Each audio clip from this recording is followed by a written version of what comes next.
آج میں ماہ رمضان کی 3 خاص عمل پیش کرنے جا رہی ہوں۔ اب سب سے پہلا عمل ایک بے مثال حاجت کی نماز کا عمل ہے۔ یہ نماز آپ کو آپ کی جو حاجت مشکل لگتی ہو اس کو پوری کرنے کی نیت سے ادا کرنی ہے۔ اب اس نماز کی پہلی رکعت میں سورہ فاتحہ کے بعد 92 مرتبہ سورہ اخلاق پڑھنی ہے اور دوسری رکعت میں سورہ فاتحہ کے بعد 66 بار سورہ اخلاص پڑھنی ہے۔ نماز ادا کرنے کے بعد 313 مرتبہ تیسرا کلمہ پڑھیں۔ بسم اللہ الرحمن الرحیم، سبحان اللہ والحمد للہ، لا الہ الا اللہ، واللہ اکبر، ولا حول ولا قوت الا باللہ العلی العظیم۔ اس کلمات کو 313 مرتبہ پڑھنا ہے۔ شروع میں بسم اللہ شریف ضرور پڑھیں۔ اس کے بعد 100 مرتبہ نماز والا درود ابراہیمی پڑھ لینا ہے اور پھر یہ تمام عمل کا ثواب حضور صلی اللہ علیہ وسلم اور پنجتن اور اہل بیت کو ہدیہ پیش کر دیں اور پھر فوراً سجدے میں جا کر صرف ایک بار تیسرا کلمہ پڑھ کر اپنی حاجت کی سجدے میں ہی دعا مانگیں۔ انشاءاللہ آپ کی دعا اسی وقت قبول ہوگی۔ یہ سینکڑوں لوگوں کا آزمایا ہوا عمل ہے۔ یہ عمل ماہ رمضان میں کسی بھی دن کم سے کم 1 دن یا تو 3 دن کر لیں اور پھر اپنا مسئلہ اپنی حاجت اللہ کے حوالے سپرد کر دیں اور پھر دیکھیں کچھ ہی دنوں میں اس کا کمال۔ انشاءاللہ آپ کی حاجت عید سے پہلے اللہ غیب سے پوری کر دے گا۔ اب یہ دوسرا عمل ماہ رمضان میں شادی کے لیے خاص طور پر کیا جاتا ہے۔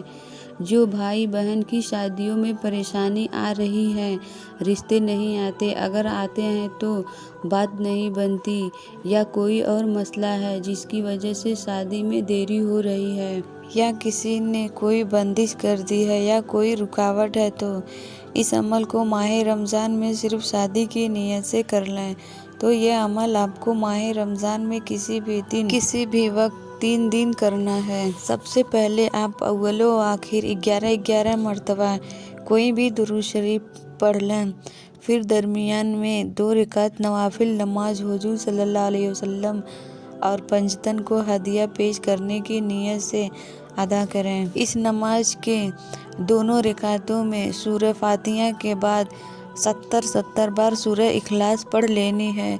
نماز کے بعد 100 بار تیسرا کلمہ اور 3 بار سورہ یاسین شریف کی تلاوت کرنی ہے اور 100 بار درود ابراہیمی پڑھ لینا ہے اور پھر یہ تمام عمل آپ نے کیا اس کا ثواب حضور صلی اللہ علیہ وسلم اور پنجتن پاک کو ہدیہ پیش کر دینا ہے اور پھر فوراً سجدے میں جا کر 10 مرتبہ یا عظیمو پڑھ کر اپنی شادی کے لیے دعا مانگیں۔ یہ عمل ماں باپ اپنی اولاد کے لیے بھی کر سکتے ہیں اور لڑکا یا لڑکیاں بھی کر سکتی ہیں۔ یہ وظیفہ آپ کو لگاتار 3 دن ضرور کر لینا ہے۔ انشاءاللہ آپ کی شادی کا رشتہ صرف 1 مہینے میں ہو جائے گا یا زیادہ سے زیادہ 3 مہینے میں شادی کی بات پکی ہو جائے گی۔ یہ وظیفہ شادی کے لیے بہت ہی تیز تاثیر کا رمضان کا عمل ہے جس سے رکاوٹیں بھی دور ہو جائیں گی۔ تیسرا عمل ان بھائی بہنوں کے لیے ہے جو شادی کے کئی سال بھی اولاد کی نعمت سے محروم ہیں اور اولاد پانے کے لیے دعائیں کر کے تھک چکے ہیں۔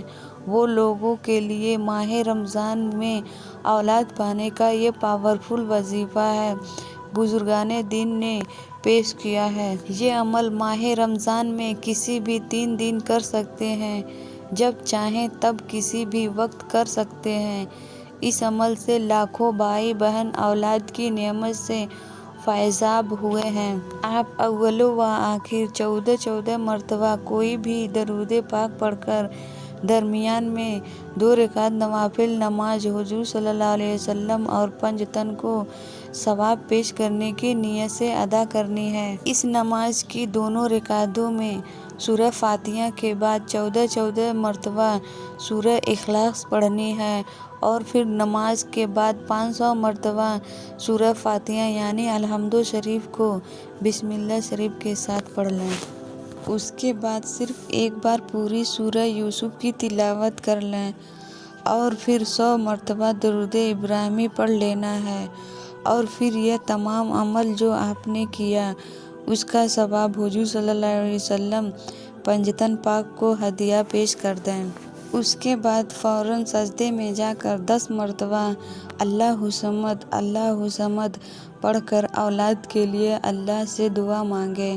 انشاءاللہ آپ کی یہ دعا اللہ ضرور قبول کرے گا اور آپ کو صاحب اولاد ہو جائے گا انشاءاللہ۔ تو یہ عمل لگاتار 3 دن کر لینا ہے۔ یہ عمل نے آج تک کسی کو ناکام نہیں کیا ہے۔ آپ کو بھی کامل یقین کے ساتھ کر لیں، پھر مجھے ضرور بتائیں کہ اللہ نے آپ کو نعمت سے نوازا ہے۔ تو یہ تھے ماہ رمضان کے خاص عمل جو حاجت، شادی اور اولاد کے لیے بڑے مشہور عمل ہیں، جو ہزاروں سینکڑوں لوگوں کے آزمائے ہوئے عمل ہیں۔ اس سے فائدہ ضرور اٹھائیں، بے شک دینے والا ذات اللہ کی ہے، وہ اس مقدس مہینے میں ضرور عطا کرے گا۔ تو کون کون یہ عمل کرے گا مجھے کمنٹ کر کے اپنا نام بتائے، یا تو صرف ایک مرتبہ آمین ٹائپ کر دے۔ انشاءاللہ آپ سب کی کامیابی کی دعا کی جائے گی۔ اس ویڈیو کو ماہ رمضان کا مہینہ ختم ہونے سے پہلے زیادہ سے زیادہ مسلمانوں تک پہنچائیں، اور ویڈیو اچھی لگے تو لائک، شیئر اور سبسکرائب کریں۔ السلام علیکم ورحمۃ اللہ وبرکاتہ۔